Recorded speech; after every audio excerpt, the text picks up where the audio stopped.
साल 2013 जहां जनपद मुजफ्फरनगर में सांप्रदायिक दंगे हुए थे, आज उसी दंगों को 8 साल पूरे हो चुके हैं। जहां एक और दंगे में मारे गए लोगों को उनके परिजन याद कर रहे हैं, तो वहीं दंगों के दौरान बेघर हुए लोग अपने गांव छोड़कर आज भी खुश नहीं। 2013 में ये दंगा हुआ था, उसमें बहुत बहुत कष्ट हमने काटे हैं जी। आज भी हम झुग्गी झोपड़ी में ही हैं। आज भी हमारे लिए कोई सुविधा नहीं है, कोई मकान नहीं है, कोई ने आज भी अपने डंगर पाल रखे, कोई कैसे का अपनी गुजारा कर रहे। हम तो किसान भाई के साथ जुड़े हैं, उनके खेत में से घास लाते हैं, अपने बच्चों की गुजर करते हैं। आज भी हमारा यही कहना है। चलो 2013 में दंगा हुआ तो हुआ, पर हम दुखी हो गए। कोई बात नहीं, हम तो किसान के साथ जुड़े, हमारा गुजारा तो इनसे चल रहा। वो मंजर आज भी जिसके ध्यान आ जाता है, वहीं सिहर उठता है। मामला थाना जानसठ कोतवाली क्षेत्र के गांव कमवाल से शुरू हुआ था, जिसने पूरे जनपद को दंगे की आग में झुलसा दिया था। जो लोग पीड़ित हैं उनके लिए तो 8 साल भी ऐसे हैं और 50 साल भी ऐसे हैं। जब तक ये जीवेंगे न तो वो दुख इन पीड़ित लोगों को तो भूलन जाने का। और रही बात बाकी और लोगों की, जो राजनीतिक लोग हैं भाई, उनके तो काम बन गए, तो सबको भूल के उन्हें उनके लिए तो 8 साल छोड़ो, तुम 2 साल कितने बीत लो, उन्हें तो कोई फर्क नहीं पड़ता इस बात पे। वाकया 27 अगस्त 2013 का था, जहां थाना जानसठ कोतवाली क्षेत्र के गांव कव्वाल में स्कूल से वापस लौट रही छात्रा से छेड़छाड़ की गई। इसको लेकर पास के ही गांव मलिकपुरा निवासी छात्र के भाइयों सचिन और गौरव ने छेड़छाड़ के आरोप में शाहनवाज की पिटाई शुरू कर दी थी, जिससे शाहनवाज की मौत हो गई थी।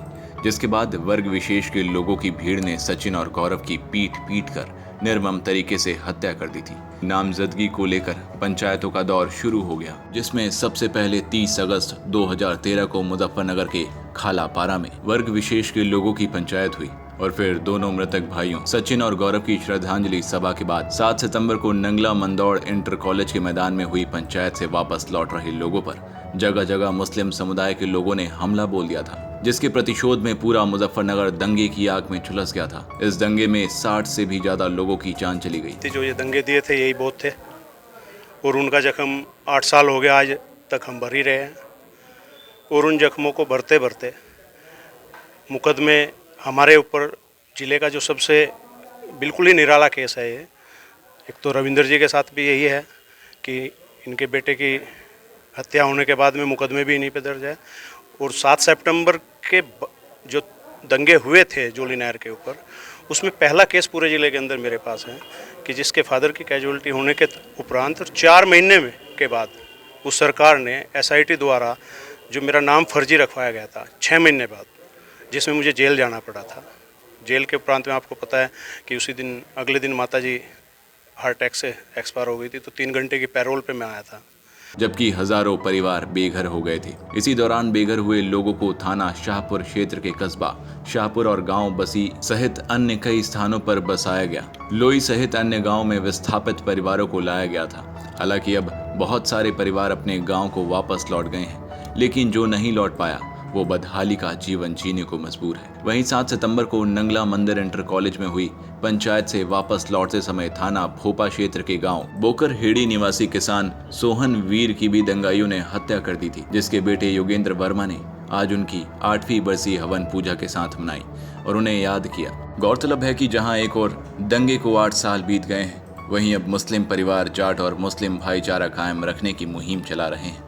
ये बात दंगा पीड़ित लोगों के एक शुभ चिंतक मोहम्मद सलीम द्वारा कही गई। जो मुकदमे हुए थे अब भी उनका कोई निर्णय नहीं हुआ, किसी को कोई सजा नहीं हुई, आरोपी खुलेआम घूम रहे हैं। सरकार का ये एक रवैया अपना लो, मान लो, क्योंकि बीजेपी की सरकार है। जो 2013 में दंगे हुए थे वो एक राजनीतिक पार्टियों ने कराए थे, जिसका फ़ायदा बीजेपी की सरकार को हुआ है। और अब भी दंगे को 8 वर्ष बीत चुके हैं। अभी राकेश टिकैत जी ने एक नारा दिया है महापंचायत में कि अल्लाह अकबर और हर हर महादेव के नारे पहले भी लगते थे और आज भी लगते रहेंगे।